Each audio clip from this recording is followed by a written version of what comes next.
And Hi. very good. So here is the agenda for this webinar. We're scheduled to last until 11:30. However, I'd like to finish shortly after 11, if that's possible. And I think most of you have done this before, so I think we'll kind of breeze through. So we'll just begin with just any welcomer from Amanda. And Amanda, you want to just do that? Sure, Now? sure, yeah.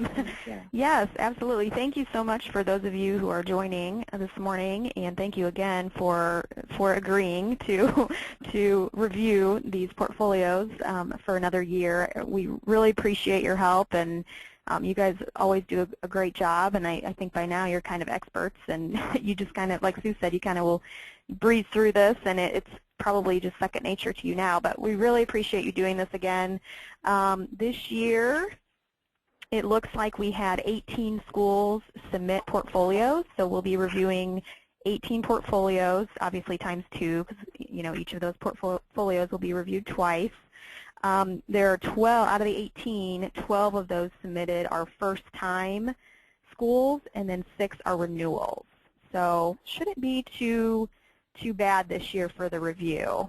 But anyway, just thanks again for joining, and I'm sorry we couldn't actually meet in person. I know we always like to do that, and unfortunately that didn't work out this year, but it's always nice to see everybody and catch up. So I apologize for the change in that. Hopefully this webinar will be a good easy way for us to get the information we need. So with that said, Sue, if you want to go ahead. Okay.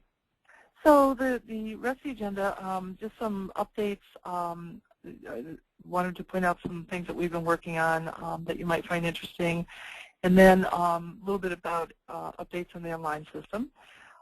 Then a quick review of the Gold Star vocab and concepts. Actually, I think we're going to do that first and then go to updates. And then the main part is just walking through the reviewer instructions, the standards and the rubric, and then to actually go into the online system and just kind of remind everybody how to log in and how to conduct the review, just kind of what it looks like. So, any questions about the agenda? Okay. Okay.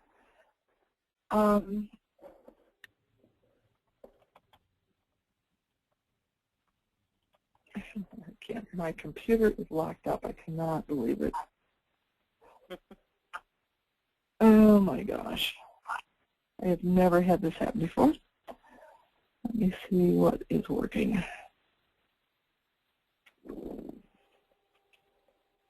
There we go. Okay. There we go. Okay. So just a little review. First of all, this whole concept of Gold Star School Counseling, or in ASAFE terms, redesigning school counseling, the program is for all students.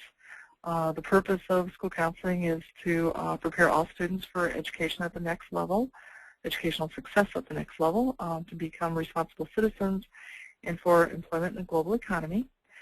The scope of school counseling in RSC and also in Gold Star is that there are 4 types of activities that counselors do. One is they provide academic, career, and personal social guidance for students. They provide counseling for kids who have social or personal issues that are interfering with learning. They are advocates for individual students and for groups of students, and they also spend time managing their school counseling program. So here's definitions real quickly, just reminders. Guidance we're defining as the help that all students receive from a whole bunch of different people, their parents, teachers, counselors, community members, and that guidance assists the students with their education, career development, and citizenship development. Basically, through guidance, we're helping kids make good choices that impact their future. And then counseling is the help that not all students receive, because not all students need it, but the help that some students receive, this time from credentialed professionals like licensed school social workers, licensed school psychs, and licensed school counselors to address the personal and social problems that are interfering with learning. And then indirect services are advocacy, when we're advocating for systems change on behalf of an individual student or a group of students. And then management is behind-the-scenes stuff that makes it possible for the school counseling program to run smoothly and efficiently. And then the last type of activity that some counselors do is non-program activities, and those are activities that don't help students master guidance standards and activities that don't help students address a personal or social problem that's interfering with learning. So 5 different kinds of activities. 4 are activities within the school counseling program, and then the other non-program activities are things that are not part of the school counseling program but are activities that counselors are often asked to do and they spend their time doing. One of the things we've really stressed this year with RC and also with the schools that are seeking Gold Star is the idea of what we're called the impact pyramid. We've really been doing some careful thinking about how school counseling impacts student achievement.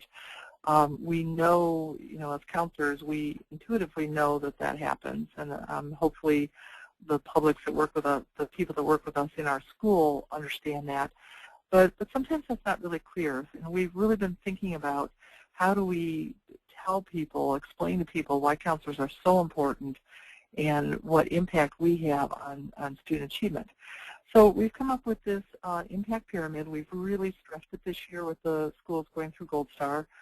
And basically the idea is that we believe that when kids have sound guidance, in other words, when they're mastering knowledge in the academic area, career development, and personal social development area, when they have good guidance, and they also, when kids who need it, receive good counseling, that the result of that is that kids make better choices.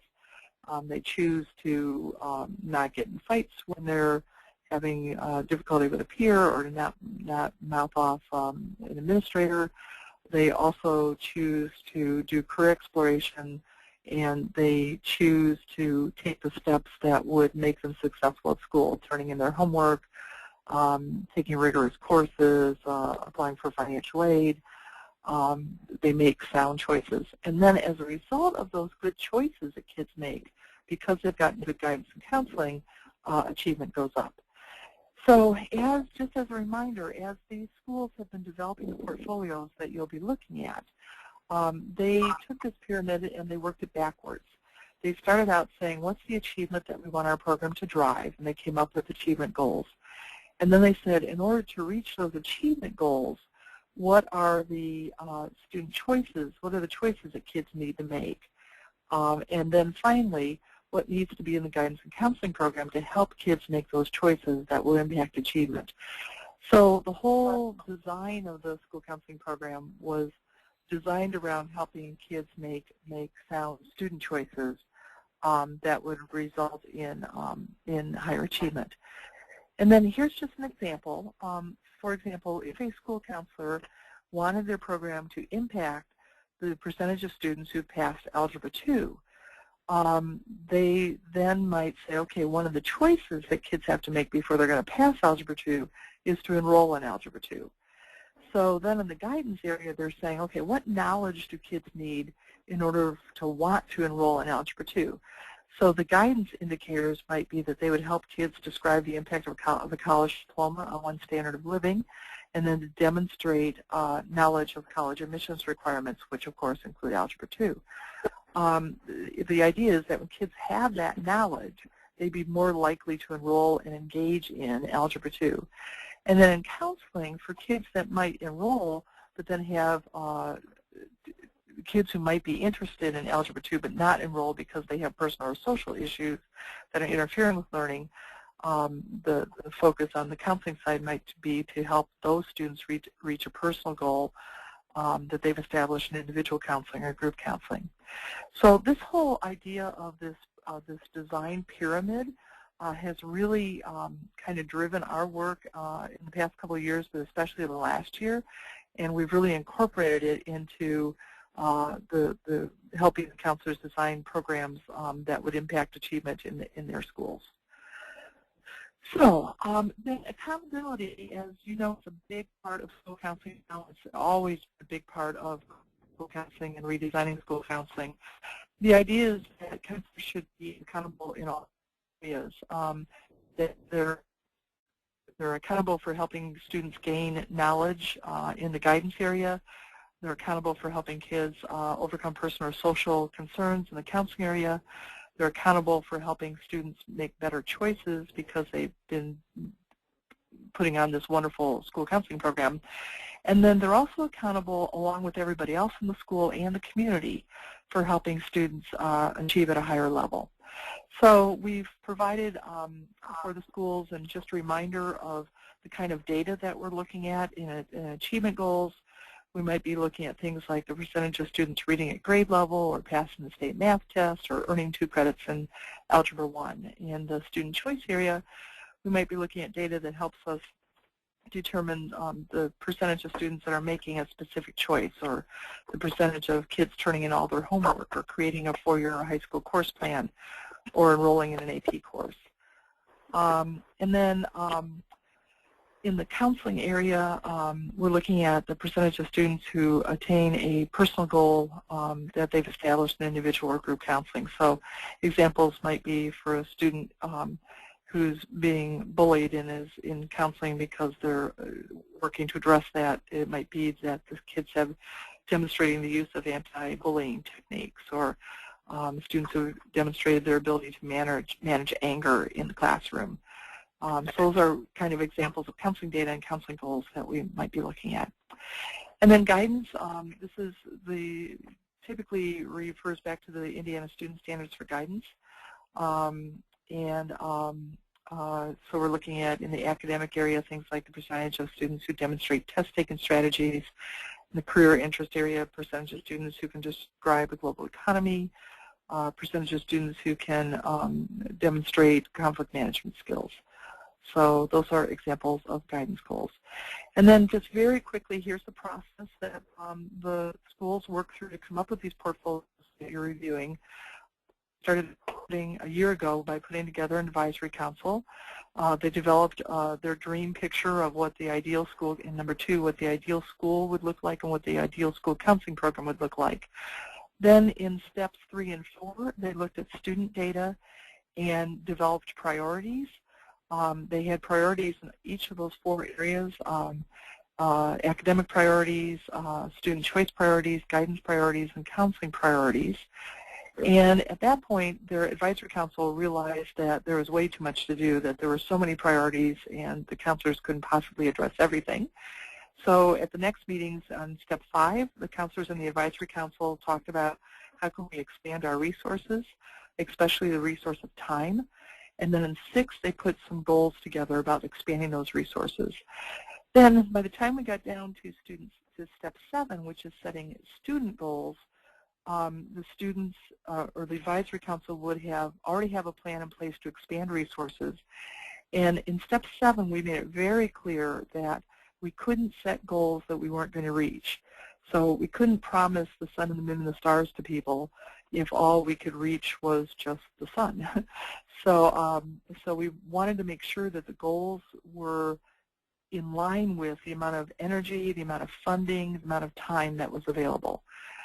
We also said very much to the counselors that whatever goals you set, it's our expectation, and it should be your expectation that you reach those goals. So don't set too many goals, and don't set goals that are too lofty that you can't reach them.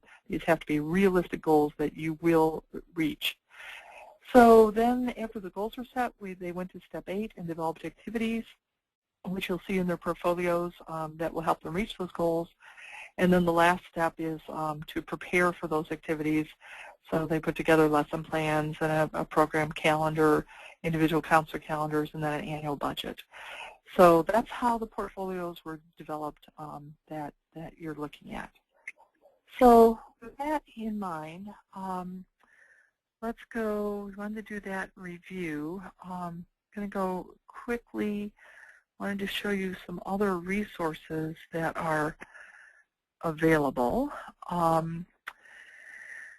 This is just some work we've been doing this year with Learn More Indiana to help community organizations work in coordination in a collaborated way with school counselors to deliver guidance activities.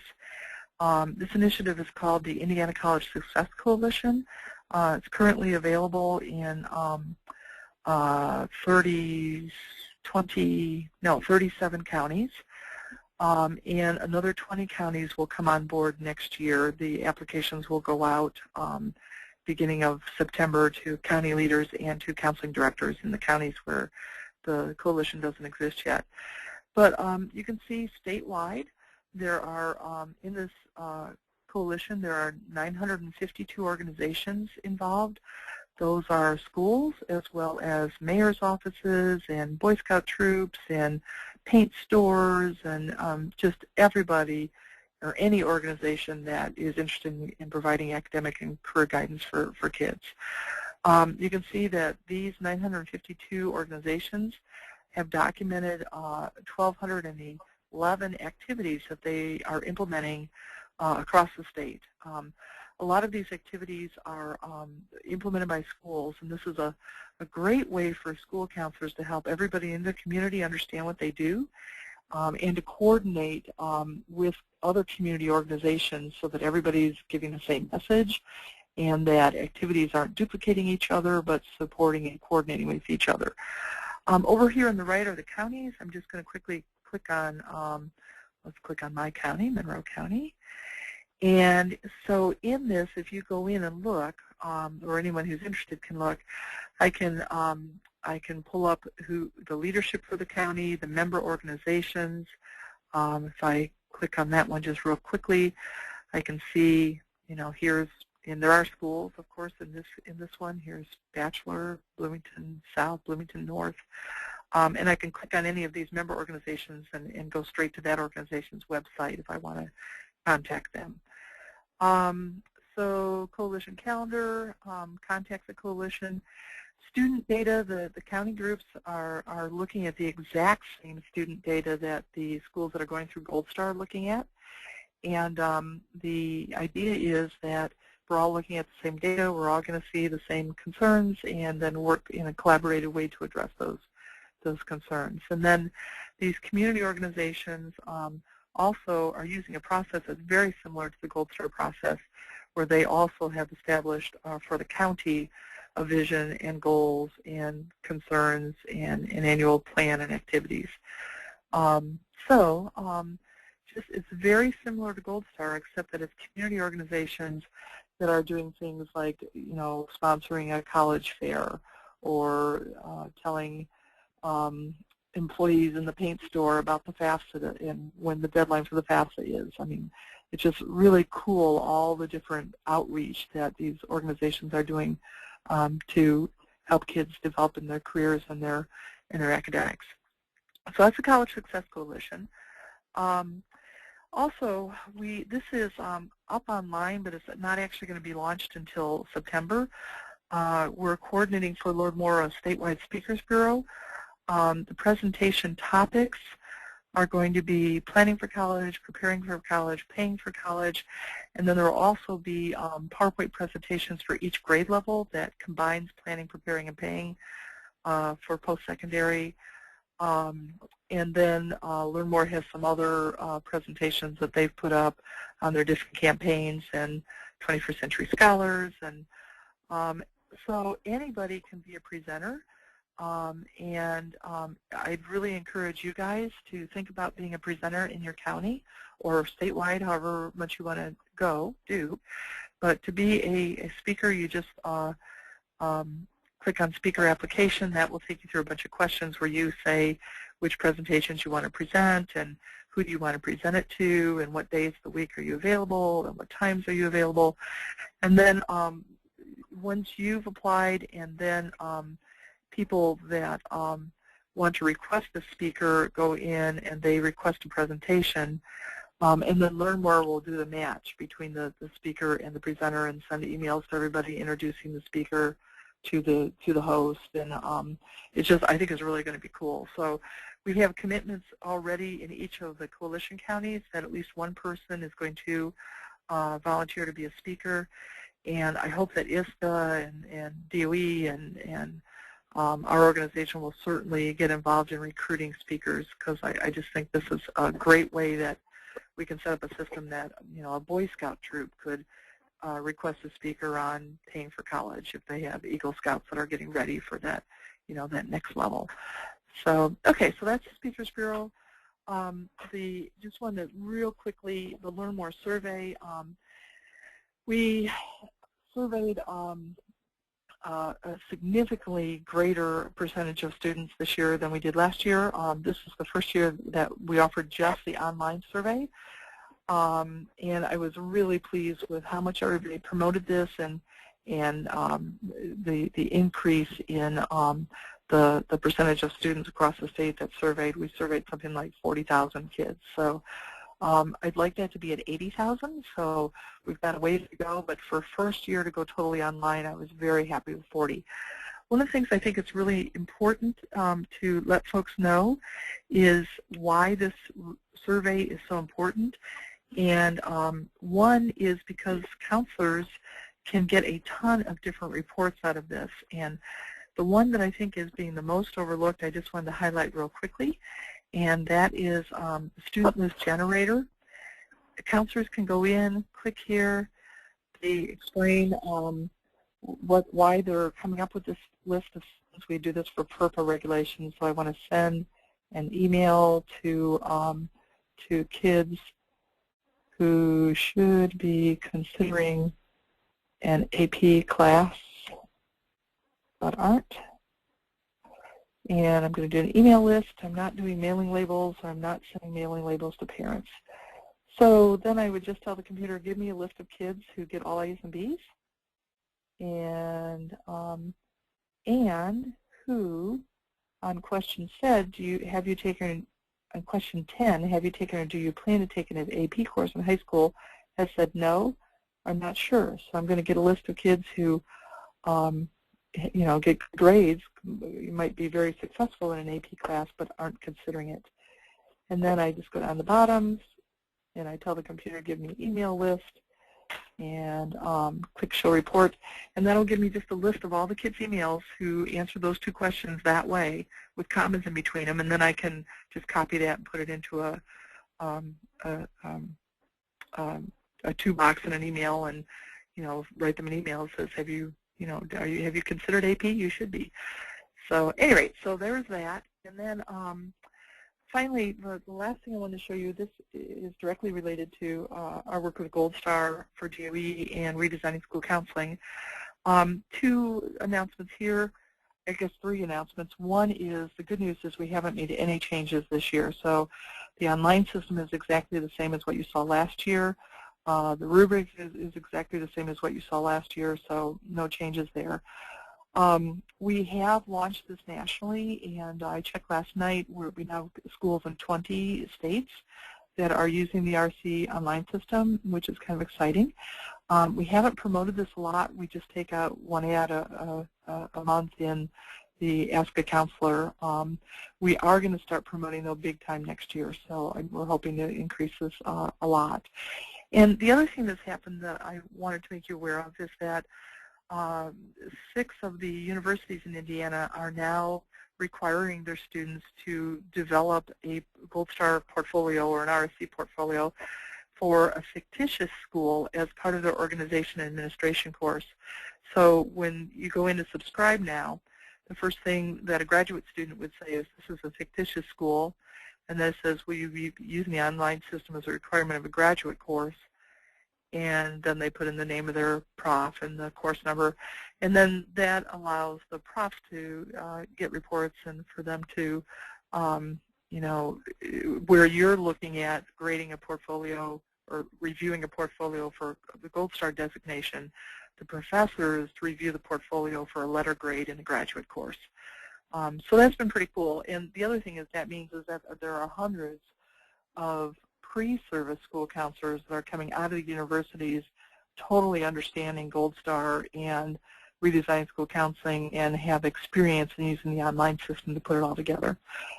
So, okay, so that's kind of the reviews. I'm going to go on then to the to the Gold Star review instructions. Does anybody have any questions before we go on? Are we okay? I'm good. I'm fine. Okay. Okay. So let's go on to the instructions. I emailed these to you yesterday. They actually have not changed from last year with one with one exception. So we'll just kind of walk through these and then see what questions you have. And please do interrupt me in this section if I'm not making sense. So the first thing that happened, and this has already happened, is that Amanda has already assigned in the online system schools for each of you to review. So as a reminder, each school's portfolio is reviewed by two people. There's an initial reviewer who goes through and does the initial review and makes comments.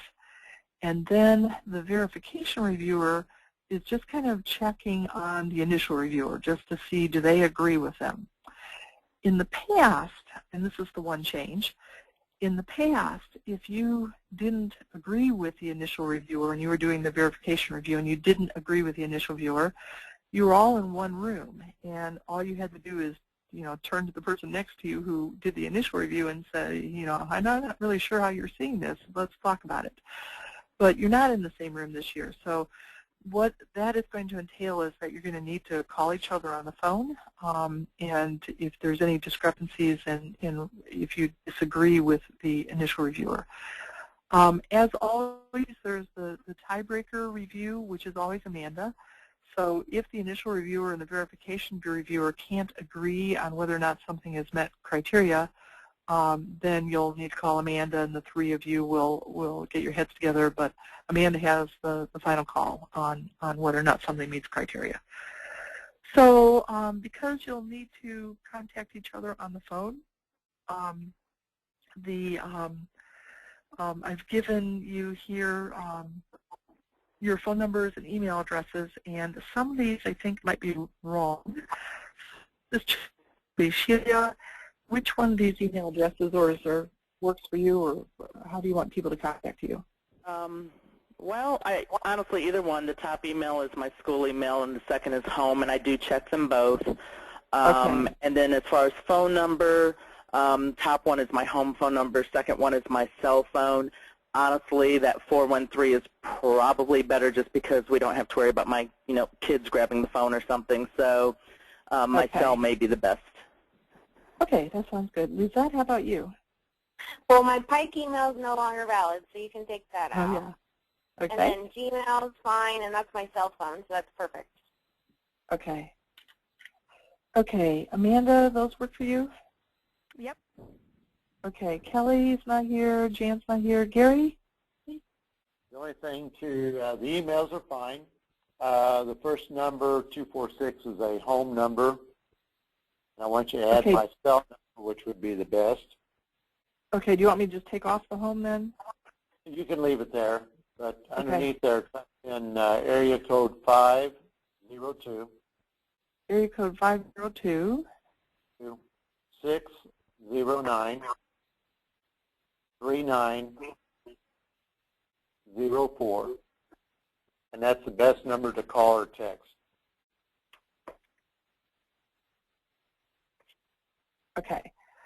Okay, Dave's not here, and that works for me. And this is work, and let me go ahead and list my file too. Oops.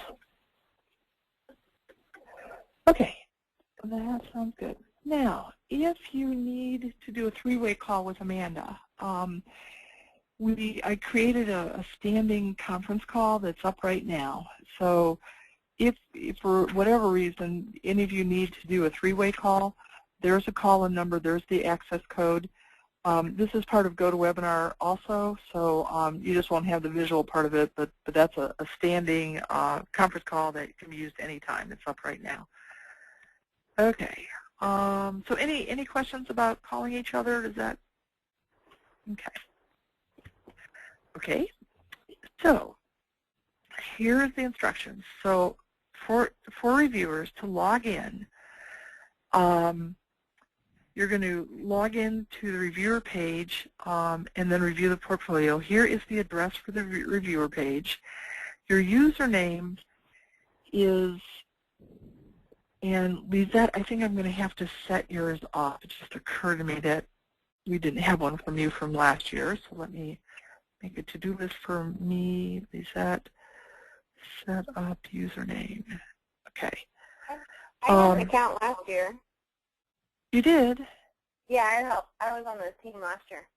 Oh, I'm sorry. I just That's totally okay. spaced that. Okay, good. Good. Okay, so you've got the account. And if any of your emails have changed, it would be still as the email that you used last year. So, and it's your username is everything before the @ sign, and then the password for everybody is gold123. So when we're finished with this webinar, we'd like you each to log in and just make sure that you can get logged in, and if not, then just call me on my cell, and we can make sure that this gets resolved right away. Our programmer is on call today, so he's ready to make changes if we need him to. So, okay, you'll see when we get online that there are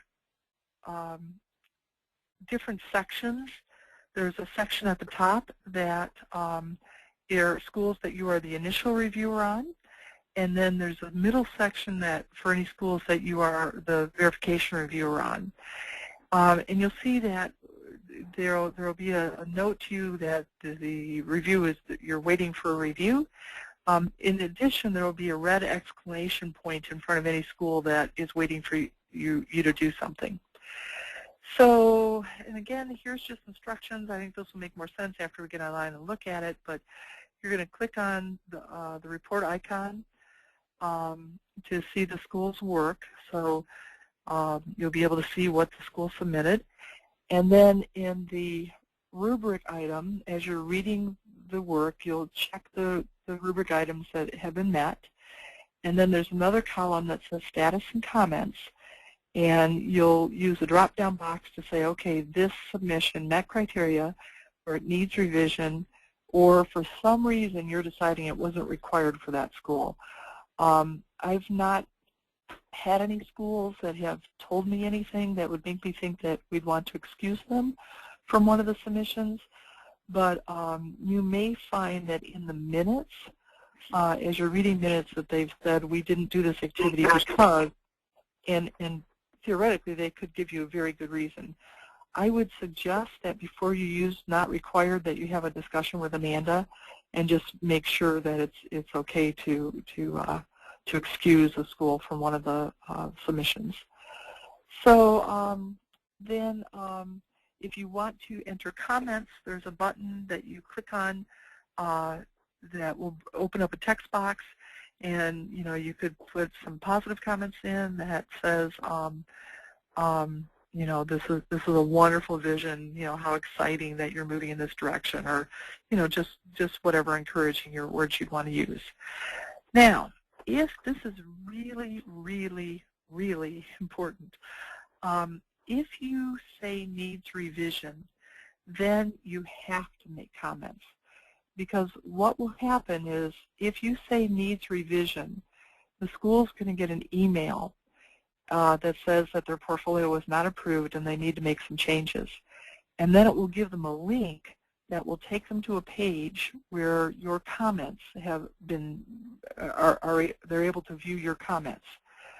So if you're not able to approve something and you say needs revision, then you have to put in comments, and I really encourage you, and I know Amanda would too, to make your instructions to the school about what they need to do as clear and concise as possible. I think a lot of times when I'm reviewing schools' submissions, I'll even do, step 1, do this, step 2, do this, step 3, do this. Or if I can tell what I think they might be saying, but I'm not really sure, I'll say, is this what you're saying? And then I'll put a statement that I think maybe would be clear in quotes so that if they like it the way that I've stated it, they can just cut and paste it and put it right in. What will happen is if you don't make it clear, one of two things will happen. One is that they'll have to call Amanda to get clarification, and if it's not clear to Amanda, Amanda doesn't know what you were thinking. Or even worse, the schools could submit in the second submission stuff that still doesn't meet criteria, and then that eats up all of Amanda's time, because then Amanda has to go back and review it again and then explain to them the second time why it doesn't meet criteria. So just as concrete, as clear, as directive as possible, anytime you say needs revision, we need to tell the school exactly what to do. So any questions on that? Okay. No questions from me. Okay. Sue, with you and Amanda last year when we did this after we left, were there any issues with the need revisions, and did it work out okay with how we submitted that? There were a few situations where I wasn't exactly sure what they needed to change.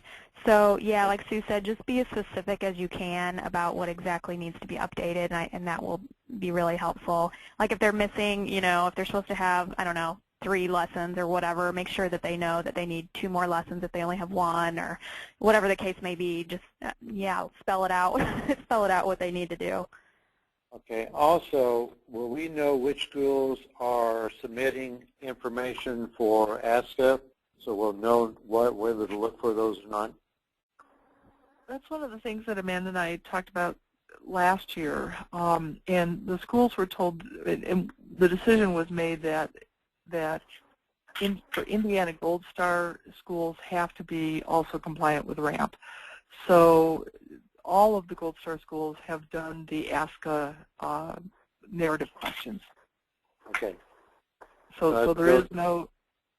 Yeah. So as we go through the vision statement, everything that's on this checklist will need to be checked off then. Nothing will be omitted. Okay. Correct. Good. Awesome. Correct. And that was made really clear to the schools. We also really stressed the schools this year. I hope they did it, but we wanted them to do a self-audit, a self-review before they hit the submit button. So hopefully they've looked at everything and it's, they've met everything. So, okay. Sue, I have one quick question. Sure. Will there be a reason for them to know which schools are renewal schools? Will their portfolios be, okay, so they don't need to have a list of which ones are renewing? No, because the rubrics are exactly the same. Yeah. Okay. So, and really sometimes renewing schools, if nothing's changed, theoretically the whole portfolio could be exactly the same as it was 3 years ago. Yeah. However, if they've done a good job at implementing what they wrote 3 years ago, you would think the student data would change and then parts of their portfolio would need to change. But the rubric's exactly the same. Okay. So they don't need to know now. Okay. Then for the verification reviewer instructions, you're going to examine the submissions and note the status and the comments that were assigned by the initial reviewer. Then if you agree with everything, you're just going to click on the verified box, which is way over the right. You'll see that in a sec. If you disagree, you need to call the initial reviewer. If a status or a comment needs to change, it changes in the initial reviewer status column. And then once the initial review has been changed, then you just click on the verification box. And again, we'll see with that if we get online. And if you can't agree with each other, then call Amanda. I think the times where that's happened in the past, it's been with when 2 reviewers weren't sure on the interpretation of a rubric item. So, it's conceivable that would happen, and if so, just call Amanda. Then the verification reviewer, the last thing it's your job to do is you're going to, once everything's been verified and you're in agreement that either it meets criteria all the way down or that there's problems and needs revision somewhere, the very last thing you do is you click the send button. And if everything meets criteria, the school will automatically, the computer generates an email from Amanda that looks like, let me see. It looks like, oops, got the wrong one here.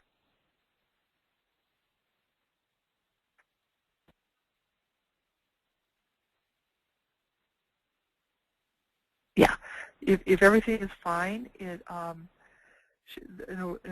email comes out that basically says this, you know, here's press releases and information that you can use in advocating for school counseling. Here's a letter to give your principal saying how wonderful you are and how wonderful your program is and that you meet Gold Star requirements. And then Gold Star information, Gold Star Awards presentation, which I just noticed the state's going to need to change. I'll take care of that. And then the ramp, take care. So anyway, so that comes up if you hit if everything meets criteria. If it doesn't meet criteria, then the schools get a different email that says, so sorry, your portfolio did not meet criteria, there's things you need to review, and then click this link, and then they get the list of things that have to be revised and your comments. So that's what happens if it's not okay. So also at the very bottom of the review page, you'll notice that there's just a general text box. We just put that in there so you could write anything you wanted to. It's just kind of a box that's there for you to say whatever. So you might say something like, this was a beautiful portfolio, or, you know, I loved reading your minutes. It was so obvious that your advisory council was engaged, or, you know, just whatever general comments you want to make about the whole portfolio. Okay, so the review window that Amanda would like is that everybody does their initial reviews by the end of next week, and then the verification reviews by the week after next. That doesn't mean that you have to wait until the week after next to do the verification reviews, but it just means that by the end of next week, all the initial reviews will be done. So if you're waiting on somebody to do the initial review because you're the verification person, they should be done by the end of next week. That's the end of this week, isn't it, Sue, for initials? Yes. Okay. Sorry. I got end of this week and then the end of next week. Okay.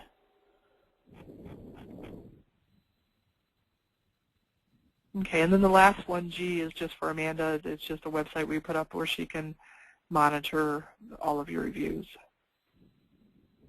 So, okay, does that make sense? Yeah. Okay, then let's go to the rubric.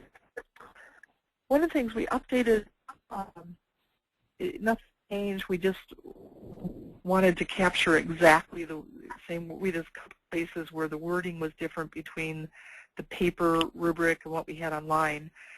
So we made those match. And in doing so, I just realized there used to be another column out here that had the Indiana program standard that this rubric item aligned with. So as soon as we hang up, I'll go back and put those back in here so you'll know what program standard this is addressing. I think that would be helpful. So, okay. Then, so I'm just going to go through these really fast. So steering team roster, we need at least 2 people on the steering team. School demographics, just that it's complete. That was a form that they uploaded, just that it's there is fine. Assurances statements, those were uploaded. Just make sure that they're signed by the counselor and the principal. In the vision statement, there's several different things here, and you can see that the first 5 actually are RSC and what we wrote for Gold Star, and then the rest were things that ASCA wanted to see. So, you know, core convictions, ideal adult behaviors, ideal student behaviors, ideal student data, and then we want to make sure that achievement data is expressed as percentage of students who reach a specific standard. And then something, it doesn't have to be exactly these words, but something that indicates that there's some vision that the school counseling program is going to meet students' developmental needs, that it's going to focus on prevention, which would be the guidance part, that there is an advocate for every student, so that they've mentioned that there's a advisor-advisee program, or that somehow they, in their dream, that every student has somebody that's going to advocate for them. Might be a parent. They use data to drive the program design. That would be up in the ideal adult behavior part probably. That the school counseling program is going to be evaluated annually, and that they're following the ASCA ethical standards. So that's kind of in the vision. You're going to see 4 paragraphs, and the paragraphs align with these 4 things that you begin with, but then within those 4 paragraphs you should be able to find the other stuff. So, okay, mission statement, it talks about the purpose of counseling, the tasks of counseling, and includes the principles that school counseling is based on. The present, actually we probably don't need that one, but it's in there. And, oh no, here's why, that there's a school mission that's present and also a district mission that's present. So you'll see in the online system they had 2 places where they could upload. So they've uploaded a school mission statement and also a district mission statement. So you just need to check for both of those. And then within both the school counseling statement, that there's the top 3. Okay, the benefit statement. This is, they had a chart that they filled out with the benefits for all those groups. I don't think there'll be any problems with that one. Advisory Council roster. They were asked to make sure that the Advisory Council included these events, or these types of people, so students, teachers, parents, business reps, and community organizations, and that the roster should include people's names, their phone numbers, their email addresses, and then also their perspective, that during the first meeting, each member of the Advisory Council talks about who they could represent at the table. So it might be, 3rd grade parents, or it might be kids who are enrolled in vocational educational programs or whatever. Advisory Council agendas, just that they're present. Advisory Council minutes, that they contain the names of those that are present. That there's a summary of activities in the discussion, and that the minutes also should contain people who were in attendance and things that they said. They should be quoting people. It's one of the things we want them to do to make sure that people understood that it was important that they came to the meeting, because their ideas showed up in the minutes and were heard. So achievement data. This is actually, I think everybody will meet that this year because this was auto-generated from us. Student choice data, same thing, guidance data, counseling data, program priorities. There should be priorities in each of those areas. That's all automatic, so I don't think that would be any problems with that. Annual analysis. Oh, this is, Amanda, you're right. They Yes. will need to know. They will need to know who the renewal schools are, because the first-year schools will not have the annual analysis report. So Okay. can you email that to people? Yes, yes. Okay. So the annual analysis report is not for first-year schools. This is just for the renewal schools. And basically, in the annual analysis report, they've assessed their program, whether or not they met their goals, and have addressed how many of the activities they had planned to implement they actually implemented. So that'll be kind of clear when you get in there. Resources, self-study, just that it's complete. Perceptions data. When they surveyed, we asked the students their perceptions of the school counselor, so that should be no problem. That's automatic. Resources action plan includes activities designed to gain resources for the school counseling program, and target data or situation is included, so the kind of their goal, what they're wanting to change. Student choice priority goals. Once they've listed all of their goals, there's going to be a gazillion of them. especially for middle schools, because one of the things that they've identified is around each of the student standards for guidance, they've made it a goal to, if there's 22 student standards for guidance for middle school students, they then have 22 goals because they want to make sure that they've helped the students master every single one of those indicators.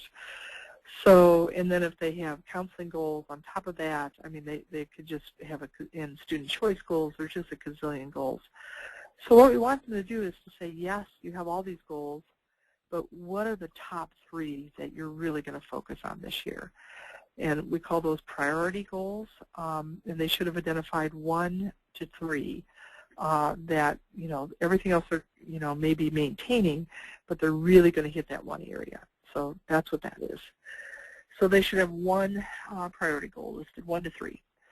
Then in program goals, that we've got achievement goals and student choice goals and guidance goals and counseling goals. These just that they're present. So these things will all be linked and you'll open them up. Then for Indiana, they have to have a guidance goal that is present for each of the Indiana Universal Student Standards for Guidance. And that will be real clear to you when you open that up. You'll see just a gazillion guidance goals. And what I typically do is matter of fact, I'd be happy to do this and send it to you. What I do is I count how many elementary goals are there in middle school and high school. I'll send that to you. And then if there's 22 middle school goals and you open up a middle school and they've got 22 goals listed, chances are it's the 22 that are the student standards. So so what I end up doing just to save time, because it would be really tedious to compare every single goal that they've written to every single Indiana student standard, I just count, and if there's 22, I just assume that they're the Indiana 22. So, and again, I don't think that'll be a problem because we gave them a way that they could just click one button and import all of the goals, all the Indiana goals. So I think I'd be really surprised if any of them hadn't just clicked that button. So, and then in the, they had the choice to include data with the goals. And if they did, their data should include current data and then target data. So that's really if there's, if they did, if you see empty data boxes, it means that they've indicated that they want to include data around that goal, but then they didn't enter any data, and you should probably then ask them to revise and get that data entered. Okay, the student choices goals crosswalk. This is a really important section. Oops. This is a report that's automatically generated by the computer. The schools didn't have to do anything. So what the computer is checking is they're checking to see if there are activities to support each of the school's student choice goals. So if the school said, we want our seniors who are free and reduced lunch to choose to complete the FAFSA, the computer then is going to check to see, is the school doing any activities that would help students in that situation complete the FAFSA. And if there are activities, then it's fine. If there's no activities around one of the goals, there will be a red flag that appears that when you open up that report that just says there are no activities entered that would support this goal. And that's a huge problem because then there's no way they're going to reach that goal if they don't have any activities in place to help them do that. So that's that's especially an area that I take really, really seriously, and because if counselors aren't reaching their goals, it gives them a bad name, and it also doesn't help kids. So so I think that's really important. On guidance activities, the activity title and the program are present. The description is clear in each of the activities. The description includes which students will be participating. In that report, you're just going to see a list of probably a gazillion different activities that counselors do, and then just a little description of each. Is there a minimum number there? Okay. No, there's no minimum. The only minimum would be there have to be enough activities here to support the goals up here. So, you know, if they've got 16 goals and only one activity, then chances are a lot of goals aren't going to be met, and that'll show up in the goals in the crosswalk report.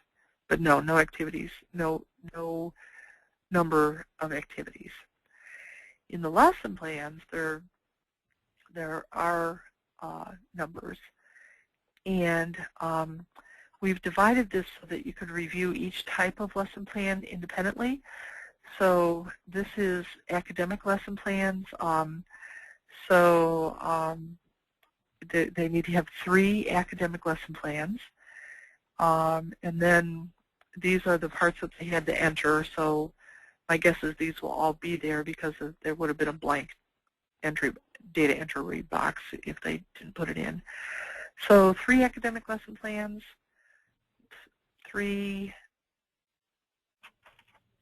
career development lesson plans, 3 personal social development lesson plans, and then lesson plans around counseling activities, and then a lesson plan that describes group counseling. I think schools are going to do the group counseling lesson plan 2 different ways, and I think both is okay, and then we'll give them for this year, and then we'll give them clearer guidance for next year. Some schools are going to give you a group counseling lesson plan that talks about, you know, the name of the lesson might be Group for Aggressive Girls. And then in the description, they would list all of the different activities that they're going to do with that group. Other schools are going to tease out one of those activities and develop it as a lesson plan. But I think that the idea here, the intent is just that we show that there is some kind of planned activity happening during group counseling. And so either way, I think would be fine. I noticed some people also submitted, they said, okay, I'm doing a group of aggressive girls, and here's the lesson plan for it. So they submitted 1 lesson plan, but then in the lesson plan they said, this complements the 7 other lessons that we're doing, which are, and then they listed them. But again, I think that the idea is that they are planning for their group counseling, and I think it would be appropriate to accept all of those situations. And then next year we'll be very concise with them on exactly what we're looking for. But I think on this one I noticed that we had a little bit of a discrepancy in what schools were submitting. So then these are narratives, and basically all we have to do is check to make sure that they're present. And here's one more lesson plan, Closing the Gap lesson plan. This is a lesson plan that targets a group of students. So in this lesson, you'd want to see, you know, is this for a specific group of students that we're trying to close a gap with? So maybe we're doing a lesson just for free reduced lunch kids about the FAFSA, or, you know, we've noticed that that our African American students aren't participating in the school's extra help programs as much as their peers. So maybe we've designed a lesson that we're going to do as part of some program for African Americans that is going to talk specifically about that. So in other words, what the schools were to have done is to look at their data to find a group of students that were making choices at a different rate than their peers, and then to look at what are we going to do to help those kids make different choices. So okay, so that's that. And then 32 we did. The rest of these are just statements, management activities, yeah, just a statement. Non-program activities are listed. That will happen automatically. Program design self-study, they uploaded. Ask a narrative questions. Those are in ASCAs and the RAMP stuff. They want not only the product, like a vision statement, but they also want to know how was that product developed. So this basically just asks the schools to talk about how that submission came to be. What you'll start to notice in some of them that they may sound very similar, because to save the school's time, we gave them some suggested text, like, you know, we created a paragraph about how the advisory council was put together, so that if they followed our process, they could just paste that in. And if they didn't follow our process, then they had to edit and make it fit what they actually did. So, okay, counselor effectiveness self-study. This has to, we had some questions last year. We only need one counselor's form, just so we know that they are aware that the self-study is there and that they have experience using it. This is another statement about how they network. School counseling program brochure, they should have uploaded. Public relations, job description, they've loaded these. Job description, qualifications, primary function, major job responsibilities. Professional association, this could be a membership card, a copy of a membership card. And I know some people used a copy, they copied the Ask a Counselor magazine that showed the mailing label on front, and you can't get that with a mailing label on it unless you're a member, so that would be evidence. Just, you know, something that shows that they are a member of the association. Professional development, what you might get here is the agenda from one of our training sessions. Because they're in Gold Star, we know that they did professional development. It could also be an agenda from the ISCA conference or whatever. Professional networking might be an agenda from a school meeting where they networked at school. It could be an agenda from a county-wide meeting of counselors. Activity calendar, 49A, automatically generates. That shouldn't be any problem. Activity detail, program activities, that also automatically generates, and you should be able to find the months that they've typed in, who's responsible for that activity, and then the program goals that that activity addresses. Individual counselor calendars, that has changed in the last couple of years.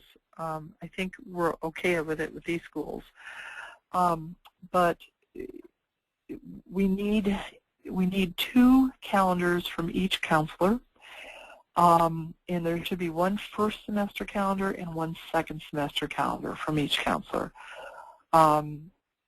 So I think that the schools have gotten the message. We harped on that all year. So, but if you only get one time log from 1 counselor, that would be a needs revision.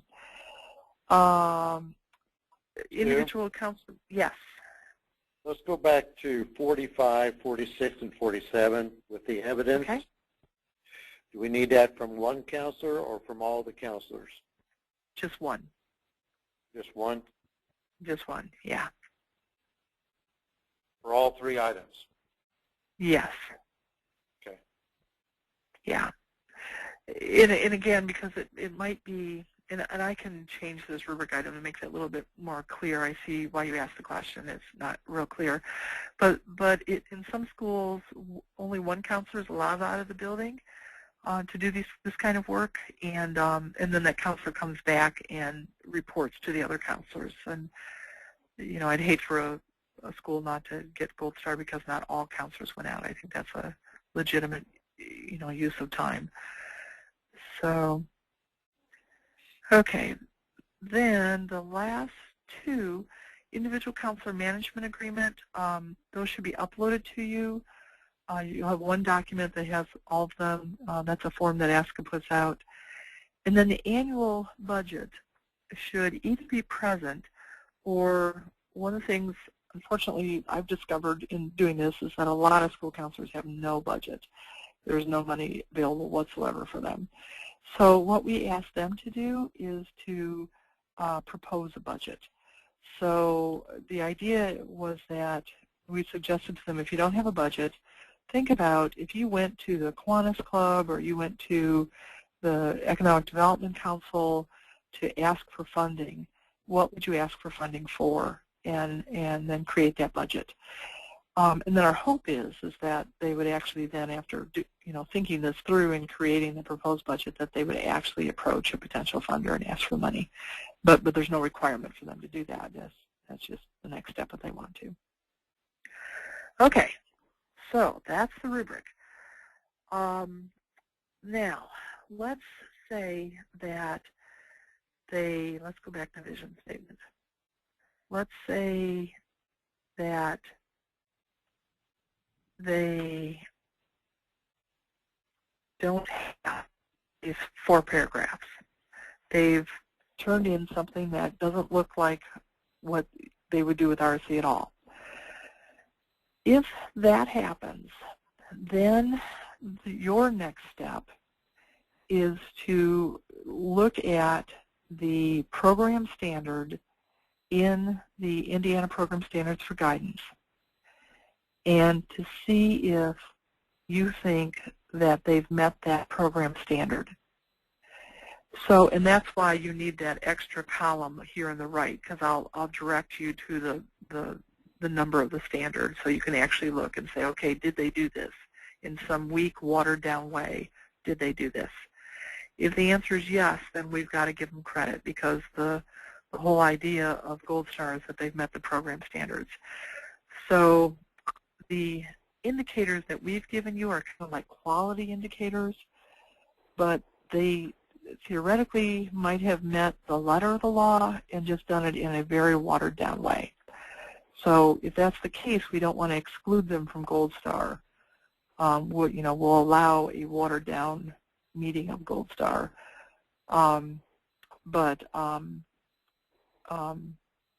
that wouldn't be, of course, our recommendation. So, but on the other thing, though, that if you've decided they meet the letter of the requirement, but not the intent, that's okay. But they also have to meet this ASCA stuff, because we've got to be able to verify to ASCA that anybody who has Gold Star also has ASCA. So, does that make sense? That's yes. Kind of a, there's no, that's kind of the fuzzy area, the gray area. And that would be a place where I think it would be real legitimate to call Amanda and say, what do you think about this? It does, they don't have these 4 paragraphs in it. They haven't met the rigor that's in RSC, but technically I think they've met the standard. Do you agree? So I don't know if you'll have that this year, because I think all the schools that are seeking Gold Star went through our process and used the online system. So I don't think it's not like it was in years past where some schools didn't do the training and submitted stuff. So I also don't think this year you're going to get the train wrecks that we've gotten a couple of in the past. So okay. So I will send you an updated copy of this rubric with the Indiana standards out on the right. Okay. So last thing then, when you go online and you log in, what you see is going to look like this. So this is the online system, and you can see the first part is schools for which you're the initial reviewer. So this is just a fake school that I use, American Student Achievement Institute School, but here's a real school, Marengo Elementary. And when I look at these two, I see there's a check out in front of this one. That means that all the reviews are done for that I don't have to do anything more with this one because I've done. But there's an exclamation point out in front of Marengo, which means that it's you see in red here, waiting for review, which means, oop, I've got to do this. So I also have in this chart, I'm told who the verification reviewer is. So after I review, then Gary will review, and then when all of the verification review has been done, you get a note here, all items are reviewed by the verifier, and then all items meet criteria, or it'll say, all items have been reviewed, but it needs revision. So just FYI, Lisette, I went in for the purpose of this webinar and made myself the reviewer so it would show up on here, but Marengo is actually one of your schools. When you get in, you'll be reviewing them. In the middle section here is who I'm the verifier for. So I'm the verifier for Franklin Community Middle School, and the initial reviewer is Gary. And you'll see there's no explanation point out here because Gary has not done his initial review, and I can't verify until he's done the review. So the status is I'm waiting for the initial review. After Gary has finished doing that review, there will be a red explanation point out here. It'll say waiting for review in red here, and then that tells me, okay, I'm ready to verify Gary's work. And then schools for which you are the revision reviewer, none of you except Amanda are the revision reviewer. Amanda will have all the schools listed on her page here. So when I go in to do a review, and just by the way, Lisette, Franklin Community Middle School, as soon as we finish this is one of your schools too. I'll switch that back to you. So, so when you're ready to do a review, you just click on the school's name. Oops, I turned out here.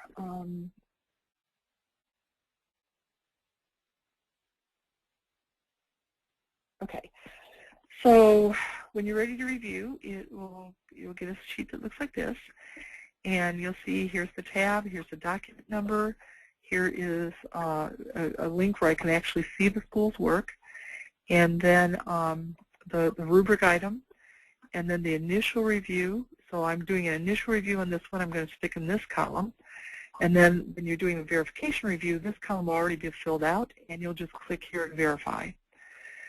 So you open the report, hearing team roster, and the criteria was that there was at least 2 people. So definitely have that. So I'll go back, and I would say at least 2 people there. I would say meets criteria, and then click. And then if I wanted to have a comment, I could click that comment box and say, wonderful council.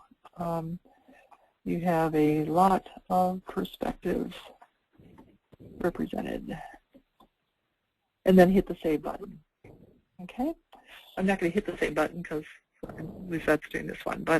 And then you kind of just go down all the way. On some of them, like on school demographics, click on this one. And you'll see this time I'm going to open whatever they submitted, whatever they uploaded.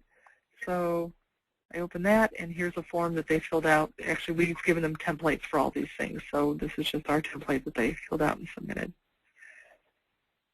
So then down at the bottom, after you get through all that, here's that general comment box, and then save. So, and this is really anything you want to say that, in general, about the portfolio, you can, write in there. The last one, print the Indiana Gold Star Reviewer Report. You won't need to do that. When we had paper copies of things, we put that in the actual paper binder before we sent it back to the school. So, but they'll have an electronic version of this report, so you really don't need to print that unless you want to. Okay, so I didn't save anything. I'm going to go back and just look at now if I'm doing a verification review. I click on the name of the school.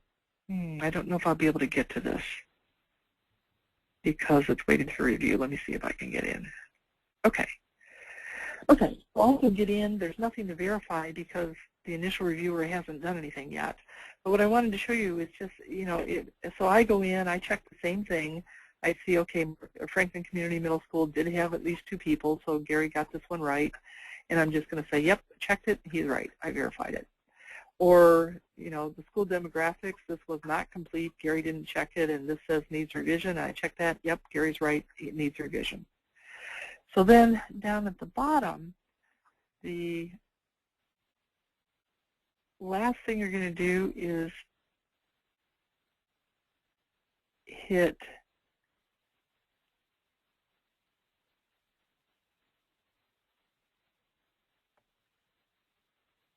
oh, that's right. Okay. I confused myself for a minute. After everything has been verified, let me see if I can do this and show you. Well, I'll just tell you because it takes too long. After everything has been verified, then there will be a statement at the bottom that says send the email. Let me just go ahead and see if I can make that come up without saving anything. I guess I can unverify it.